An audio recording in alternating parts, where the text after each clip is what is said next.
नमस्कार दोस्तों, आप हैं अनिल कपूर के साथ। हमारे पॉडकास्ट को बहुत सारा प्यार देने के लिए धन्यवाद। 100 ब्रिक्स टू लाइफ अब एक एस्टेब्लिश्ड पॉडकास्ट है। इसकी लिसनरशिप, इसकी जो सब्सक्रिप्शन है वो बहुत अच्छी जा रही है। तो आपका तहे दिल से शुक्रिया कि आप हमारे इस पॉडकास्ट को सुन रहे हैं। तो आज जैसे संडे है, मैंने प्रॉमिस किया है कि हर संडे एक एपिसोड आएगा। तो आज का जो लाइफ लेसन है वो भी एक स्टोरी से स्टार्ट करेंगे। पहले मैं आपके साथ एक स्टोरी शेयर करूंगा और फिर उस स्टोरी के बाद मैं आपको समरी में अपना जो मैसेज है वो शेयर करूंगा। तो ज़्यादा टाइम ना लेते हुए इमीडिएट चलते हैं हम अपनी आज की शॉर्ट स्टोरी की तरफ। तो एक समय में एक राजा था, बहुत बड़ा राजा था।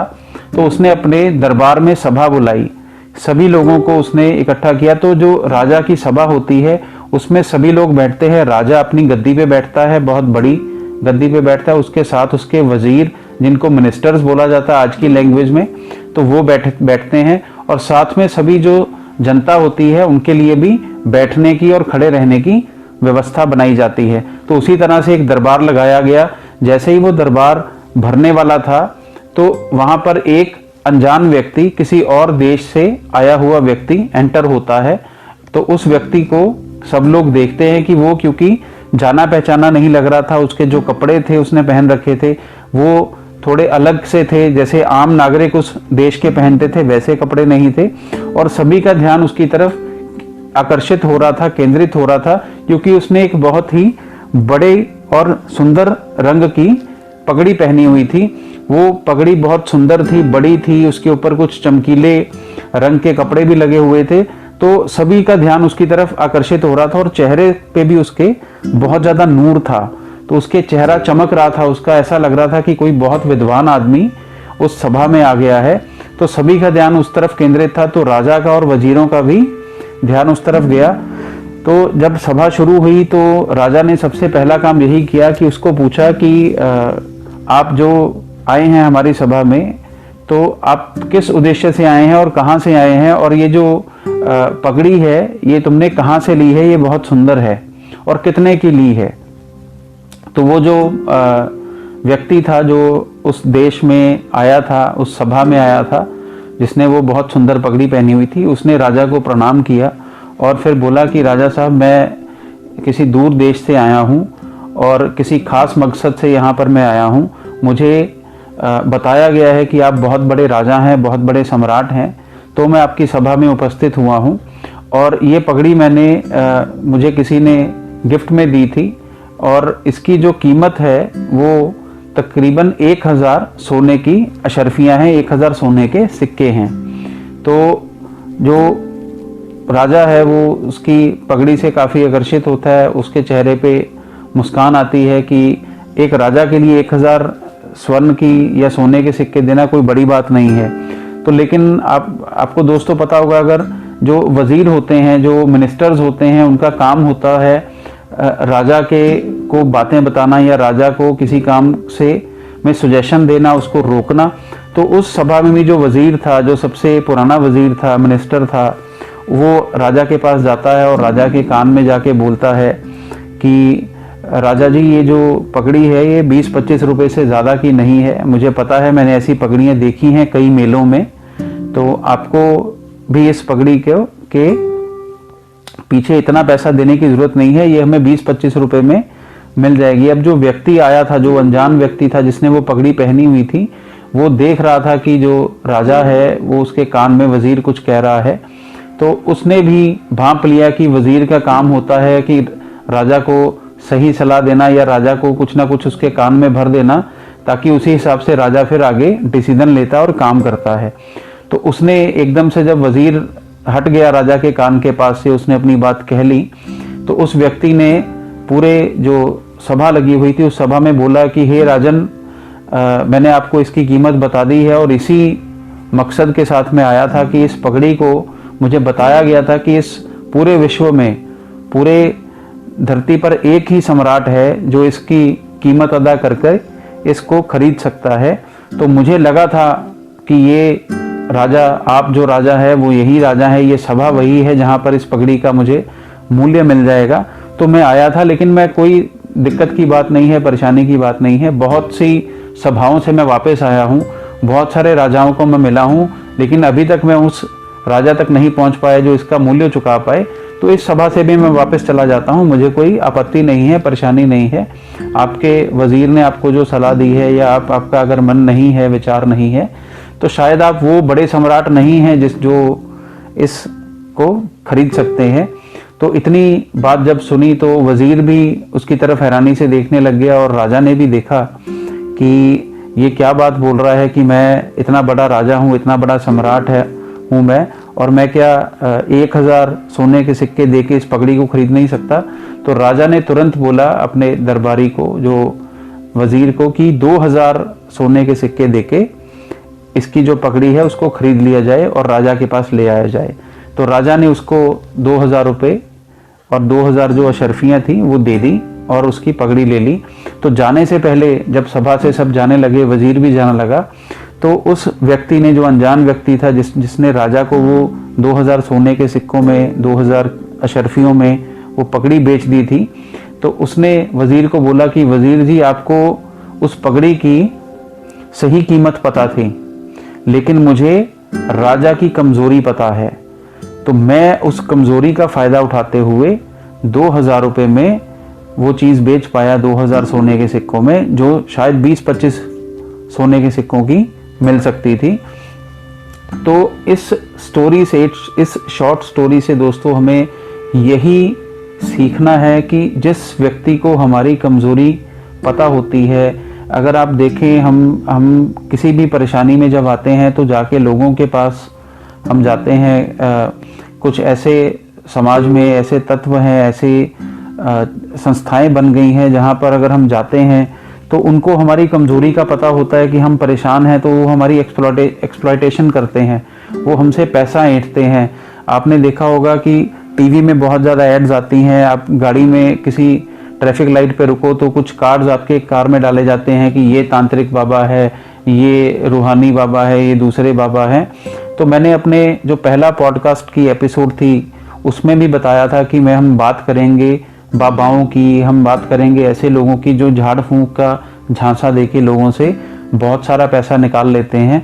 तो ये इस स्टोरी के माध्यम से मैं उसी की तरफ इशारा करना चाह रहा था कि आपको किसी भी ऐसे झाड़ फूंक वाले बाबा के चक्कर में पड़ने की ज़रूरत नहीं है। जो आपकी कोई परेशानी है, आपकी कोई दिक्कत है, वो उसको एक्सप्लॉइट करते हैं, उसको यूज़ करते हैं और आपसे बहुत सारा पैसा ले लेते हैं। आपको बोला जाता है कि आप 20,000, 25,000, 50,000 जैसी आपकी कैपेसिटी दिखती है, उसके हिसाब से आपको बोला जाता है कि आप पैसा जमा कर दीजिए और हम आपके बिहाफ पे कुछ कर देंगे। तो दोस्तों, कोई भी ऐसी चीज़ आपकी ज़िंदगी में कुछ बदलाव नहीं कर सकती जो कोई और करेगा। आपके जीवन में अगर कोई बदलाव होना है, अगर कुछ अच्छा होगा या कुछ बुरा होगा, तो वो आपके किए हुए कर्म से ही हो सकता है। आप पैसा किसी को दे देंगे, वो पैसा बेकार जाएगा, वो पैसा किसी काम का नहीं है। अगर वो जो तंत्र विद्या करेंगे या कोई मंत्र विद्या करेंगे, तो जिसमें आपका खुद का हाथ नहीं है, आप अपने हाथ से कुछ नहीं कर रहे हो, तो फिर वो उसका फल आपको कैसे मिलेगा? आपको इस चीज़ को समझना है। और यही चीज़ आम जिंदगी में भी कई लोग आपकी, जिनको कमजोरी पता होती है, जिनके साथ आप सभी अपने राज शेयर करते हो, जिनको आप अपने हर दिल की बात करते हो, तो वो लोग भी आपको एक्सप्लॉइट कर सकते हैं। तो आपको ये बड़े ध्यान से चीज़ें शेयर करनी चाहिए कि आप कौन सी बात किसको बता रहे हो। सभी के सभी लोग आपके सच्चे मित्र नहीं होते, सभी के सभी लोग आपके शुभचिंतक नहीं होते। तो उतनी ही बात आप किसी को बताएं जितनी आपके खिलाफ इस्तेमाल ना करी जा सके, उतनी ही चीज़ें बताएं, उतनी ही डिटेल बताएं। कई बार हम दुखी होते हैं तो हम किसी भी अनजान व्यक्ति के सामने भी अपनी सभी घर की परेशानी हो, काम की परेशानी हो या कोई और सामाजिक परेशानी हो, वो हम शेयर करने लग जाते हैं। तो वो चीज़ हमें नहीं करनी है। कई बार अगर मेरे घर में किसी के साथ झगड़ा हुआ है तो मैं वो घर की बात बाहर कर देता हूँ। तो घर की बात अगर हम बाहर करेंगे तो वो जो तीसरा आदमी है या औरत है या इंसान है, वो हमारे घर की बात को बाहर निकालेगा। सारी दुनिया में उस बात का ढिंढोरा पिट सकता है, आपका पर्सनल नुकसान हो सकता है, आपके परिवार का नुकसान हो सकता है। तो मेरा संदेश यही है इस शॉर्ट स्टोरी के थ्रू कि जैसे उस राजा की कमजोरी को उस अनजान व्यक्ति ने एक्सप्लॉइट किया, उसको यूज किया कि अगर मैं राजा की ईगो को हर्ट करूंगा कि एक ही राजा है इस दुनिया में, एक ही सम्राट है जो इसकी कीमत दे सकता है, तो राजा ने उसने 1000 मांगे, राजा ने 2000 रुपए दिए। तो वो आपको इस चीज से बचना है, जिसको आपकी कमजोरी पता है कि आपको कोई काम करने से बहुत खुशी मिलती है। तो अगर आप बहुत ज़्यादा खुश होकर किसी को कोई वादा कर देते हैं या कोई चीज़ देने के लिए आप प्रॉमिस कर देते हो, तो वो भी गलत हो जाएगा। अगर आप किसी चीज़ से बहुत ज़्यादा गुस्सा होते हैं और किसी को पता है और वो जानबूझ के आपके सामने वो काम करता है ताकि आप उत्तेजित हो जाएं, गुस्से में आ जाएं और कुछ गलत काम कर दे, तो उसका नेगेटिव इम्पैक्ट भी आपकी लाइफ के ऊपर आ सकता है। तो हमें इन दोनों चीज़ों से ही बचना है। ना हम जब ज़्यादा खुश हों किसी चीज़ में, जब बहुत ज़्यादा खुशी हो तब भी किसी से कुछ देने का वादा नहीं करना चाहिए, और जब हम बहुत ज़्यादा गुस्से में हों तब भी किसी को कोई ऐसे शब्द नहीं कहने चाहिए जिससे आपका नुकसान हो सके या वो चीज़ें आपके खिलाफ यूज़ की जा सकें, आपके खिलाफ इस्तेमाल करी जा सकें। तो यही मेरा छोटा सा मैसेज था। आपको बाबाओं से बचना है, ऐसे झाड़ फूंक वाले लोगों के चक्कर में नहीं फंसना है जो आपसे पैसा लेके खुद कुछ करने की बात करते हैं। जो भी बदला जाएगा आपकी ज़िंदगी में, वो बदला जाएगा आपके खुद के कर्मों से। इसको किसी भी तरह से आप एस्ट्रोलॉजी के साथ लिंक करके मत देखिएगा। जो आज का मैसेज है, एस्ट्रोलॉजी जो है, इंडियन एस्ट्रोलॉजी की अगर मैं बात करूं, वैदिक एस्ट्रोलॉजी की बात करूं, तो एस्ट्रोलॉजी एक बिल्कुल साइंटिफिक प्रोसीजर है। एस्ट्रोलॉजर या पंडित या जो आपको मंदिर में लोग पंडित बैठे हैं, वो आपकी जन्म कुंडली देख के या आपका हाथ देख के जो चीज़ें आपको बताते हैं, वो अगर उन्होंने स्टडी की हुई है तो वो जो चीज़ें बताते हैं वो तकरीबन एक्यूरेट बताते हैं। डिपेंड करता है कि जिसके पास आप गए हैं कंसल्टेशन के लिए उसकी कितनी स्टडी है। मैं जो मना कर रहा हूँ या जो आपको आगाह कर रहा हूँ जिससे आपको बचना है, वो लोग हैं जो तंत्र मंत्र विद्या से आपके जो भी प्रॉब्लम्स हैं उनको सॉल्व करने की आपको प्रॉमिस करते हैं या आपसे बहुत सारे पैसा लेते हैं। तो उन लोगों से आपको बचना है। यहाँ पर मैं कहीं भी एस्ट्रोलॉजी या मंदिर, गुरुद्वारा या जो भी आप जिस भी धर्म को, जिस भी गुरु को मानते हो, उनके लिए मैं कुछ भी आपको नहीं एडवाइस कर रहा हूँ। वो जो आप करते हैं वो करते रहिए। आप गुरुद्वारे जाते हैं, आप मंदिर जाते हैं, आप चर्च जाते हैं, आप किसी भी धर्म को फॉलो करते हैं, आप जो है वो मस्जिद में जाते हैं, तो आप किसी भी धर्म को फॉलो करते हैं वो करते रहिए। जो आपके वहाँ पे गुरु हैं, जो आपके वहाँ पंडित हैं, जो आपके वहाँ महंत हैं, जो आपके वहाँ मौलवी हैं, आप उनके द्वारा बताई गई चीज़ों को फॉलो कीजिए। आपके धर्म के, आपके जो धार्मिक ग्रंथ हैं उनमें जो चीज़ें लिखी हैं उनका पालन कीजिए। तो वो चीज़ों से और आपके अच्छे कर्मों से आपका जीवन सुधर सकता है। किसी को पैसा देने से, 20, 25, 50 हज़ार रुपये देने से वो चीज़ें ठीक नहीं होंगी। तो उनसे बचिए और किसी भी व्यक्ति को अपने सारे राज, अपनी सारी घर की चीज़ें, अपनी प्रॉब्लम्स मत बताइए, क्योंकि लोग आपका भला करने की बजाय आपका नुकसान भी कर सकते हैं। तो बहुत ध्यान से दोस्त बनाइए, बहुत ध्यान से ये चीज़ें शेयर कीजिए। तो आज का मैसेज इतना ही। अगर आपको हमारा ये पॉडकास्ट अच्छा लग रहा है, अगर आपको हमारी बातें पसंद आ रही हैं, तो प्लीज़ और लोगों के साथ भी इसको शेयर कीजिए। और हमारे पॉडकास्ट 100 ट्रिक्स टू लाइफ को जिस भी प्लेटफॉर्म पर आप सुन रहे हैं वहाँ पर सब्सक्राइब कीजिए। और हर संडे हमारी नई एपिसोड आएगी, उसको ज़रूर सुनिए, डाउनलोड कीजिए और लोगों के साथ भी शेयर कीजिए। Thank you very much. बहुत बहुत धन्यवाद हमारी बात को यहाँ तक सुनने के लिए।